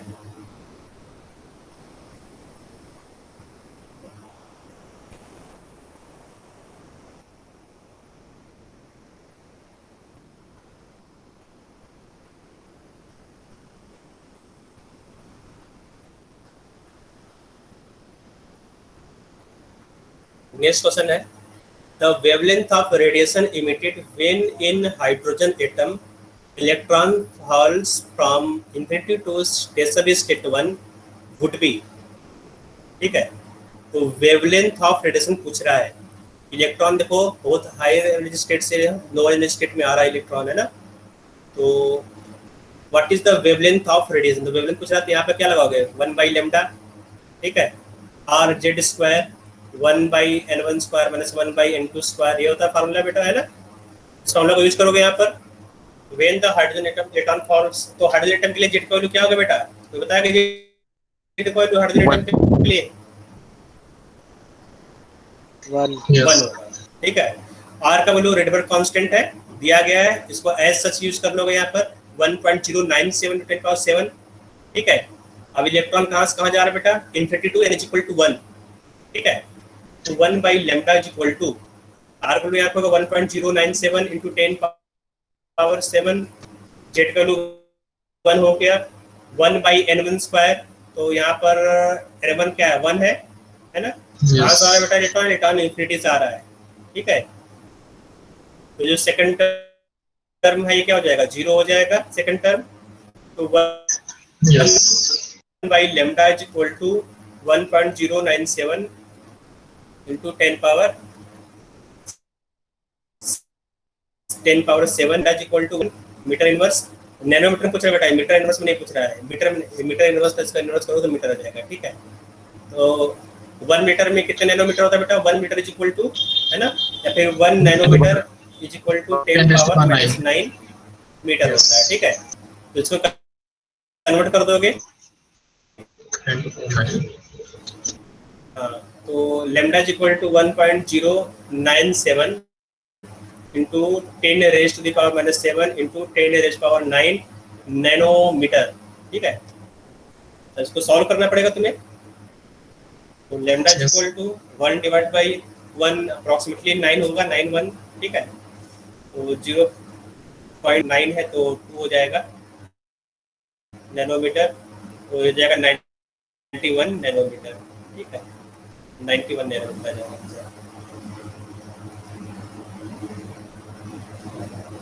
90। Okay sir. ठीक है बेटा। Yes sir. Yes sir. Next question देखते हैं। बेटा क्वेश्चन का स्क्रीनशॉट ले लिया, ठीक है। सेकंड क्वेश्चन है बेटा यहाँ पर, नेक्स्ट क्वेश्चन है 334। ये क्वेश्चन है।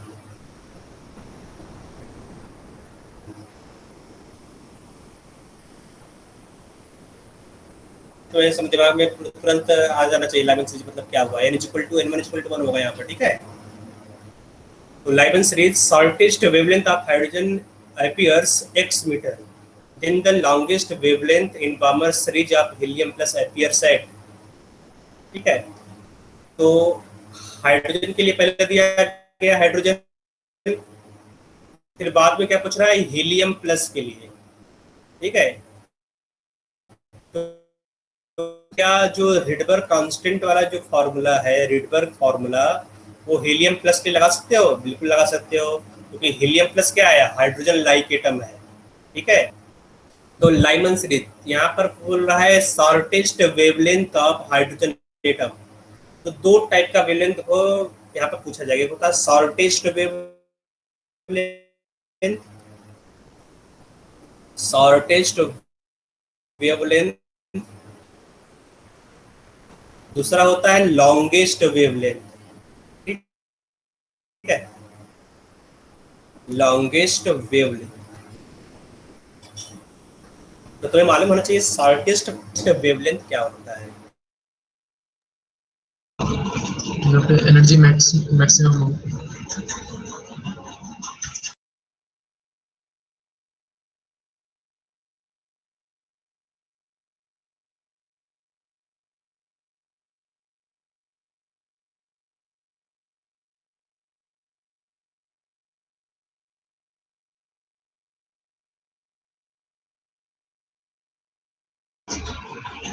सर आपकी वॉइस नहीं आ रही।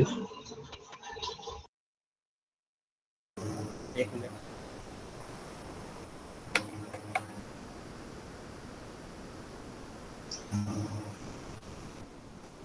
आ रहा बेटा आवाज?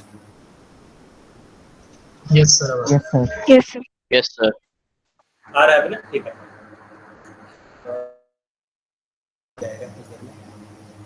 बेटा यहाँ पर तो अगर एनर्जी ज्यादा है तो वेवलेंथ कम होगा। ठीक है बेटा, highest energy means lowest wavelength. ठीक है, तो यहाँ पर शॉर्टेस्ट वेवलेंथ बोल रहा है। शॉर्टेस्ट वेवलेंथ मतलब हाईएस्ट एनर्जी, है ना? यस। तो अगर वेवलेंथ ज्यादा है तो एनर्जी कम होगा। ठीक है, तो यहाँ पर शॉर्टेस्ट वेवलेंथ मतलब हाई एनर्जी। ठीक है, हाई एनर्जी।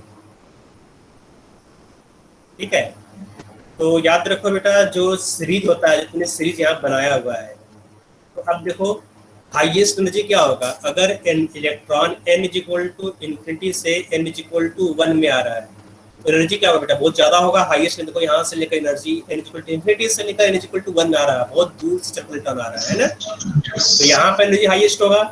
अब यहाँ पे जो फर्स्ट लाइन है लाइमन सीरीज का, फर्स्ट लाइन है ना, बस बगल से बगल में आ गया। ठीक है, n = 2 से n = 1 में आ गया, बस एक सेल को जंप किया, बस n = 1 में आ गया। इसका मतलब यहाँ पर जो एनर्जी होगा लोवेस्ट होगा, मतलब जितना छोटा लाइन उतना छोटा एनर्जी, जितना लॉन्गर लाइन है ना, जितना लंबा होगा लाइन उतना ज्यादा एनर्जी होगा। समझ में आ रहा है बेटा? Yes sir. तो जितना लॉन्गर लाइन होगा उतना ही स्मॉलर वेवलेंथ होगा, यस है ना?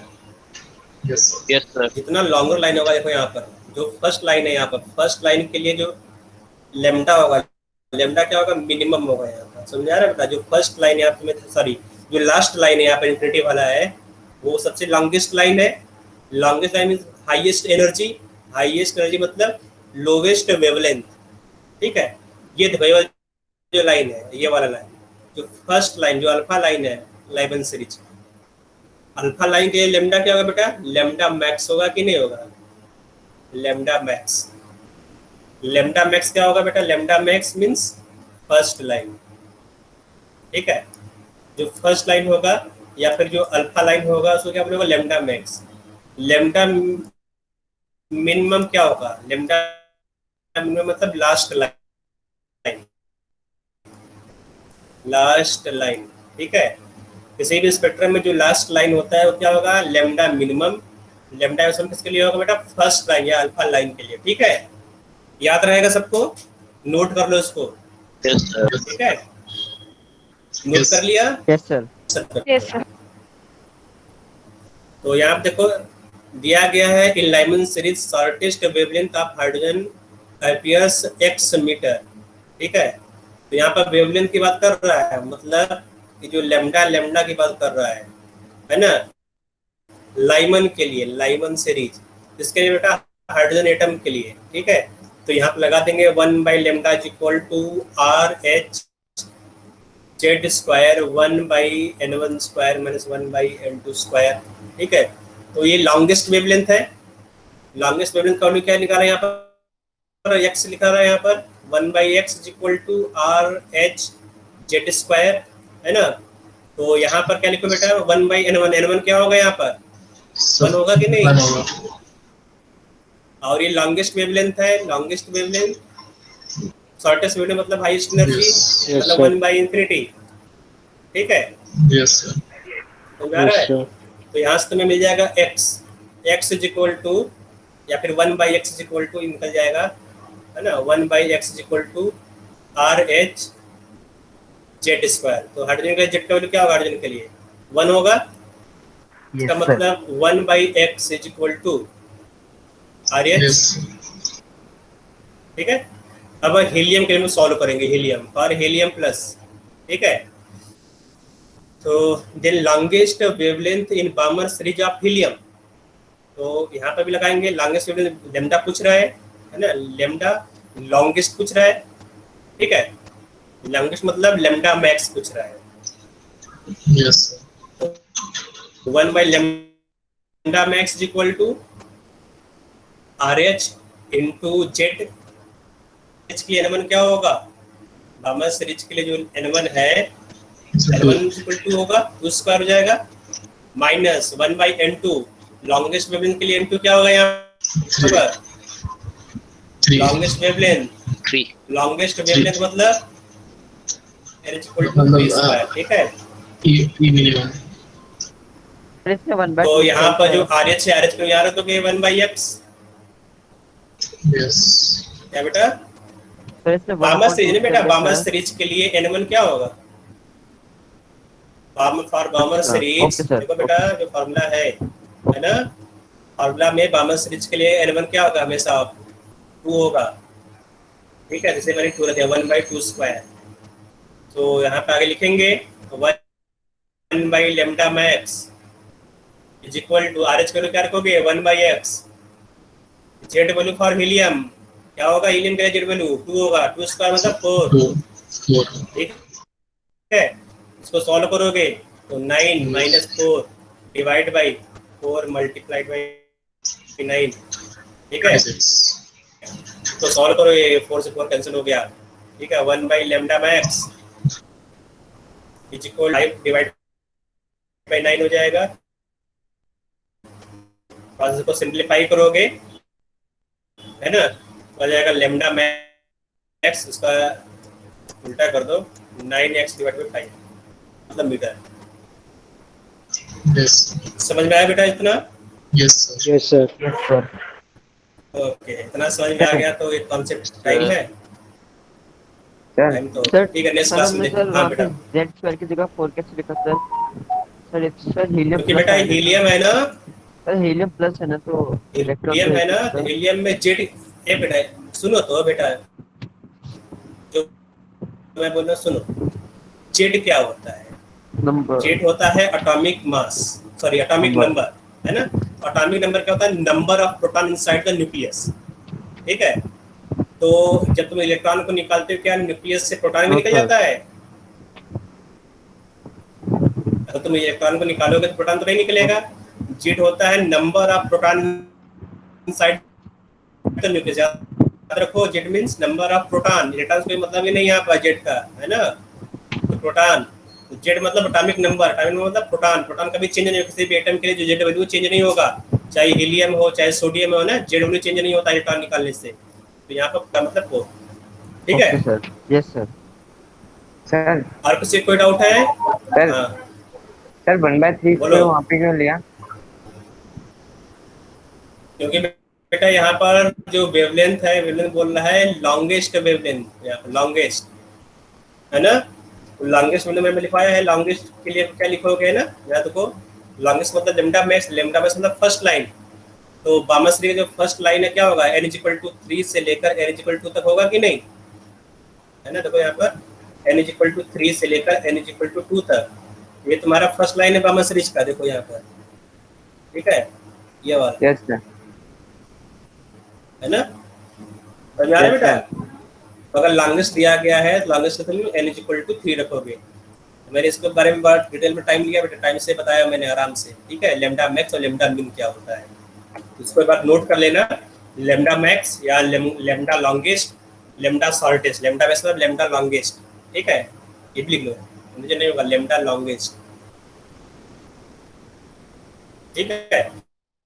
ये लेम्डा शॉर्टेस्ट लिखो यहाँ पर, ठीक है? Yes sir.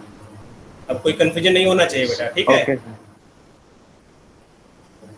ये लास्ट लिखा हुआ है, ये लास्ट है, फर्स्ट नहीं है, लास्ट इंफिनिटी वाला, ठीक है? तो कोई डाउट नहीं बेटा, छोड़ दे। No sir. ओके बेटा, नेक्स्ट क्लास में मिलते हैं। Sir bye. Sir good evening sir.